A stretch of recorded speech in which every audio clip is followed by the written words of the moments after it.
In this guide, I'm going to show you how you can add a local printer here on Windows 11, 10, 8, 7. It doesn't matter which version you're on. But before we actually do dive into this guide, make sure to like the video and subscribe to the channel with all notifications on. It really does help the channel and lets us know that you want more content like this. We'd greatly appreciate it. And if at any point throughout this guide you do have any questions, just ask them down in the comment section below and we can help you out further. I'm going to be doing my best to reply to every single comment down there.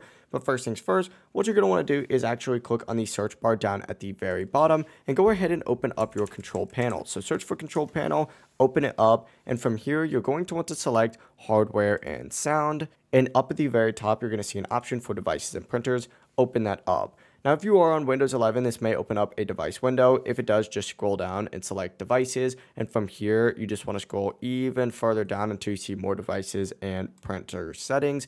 Open that up and it's going to take you to a page that looks like this. If you are on, Windows 8, 7, 10, for example, it's just going to take you directly to this page. But once you are on this page, it's going to bring you to your full printer settings. And what you're going to want to do is just look in the, left corner and you're going to see an add printer option. Go ahead and select that and then choose the printer that I want isn't listed down at the bottom. And it's going to take you to another page that looks like this. What you're going to want to do is select add local printer or network printer with manual settings and hit next. And from here, it's going to take you to another new page. And for the port, choose an existing one. I'm just going to leave it on default and then choose next. Now choose your manufacturer on the left. For example, if it's Canon, Microsoft, go ahead and do that. I'm going to say it's Microsoft right here. And then if you scroll down even further, you're going to want to go ahead and locate the specific model. Let's just say it's a remote desktop easy print. Hit next again. And from here, you're going to want to choose whether you want to replace your current driver or keep the existing one. I'm just going to use the recommended option. So select next again,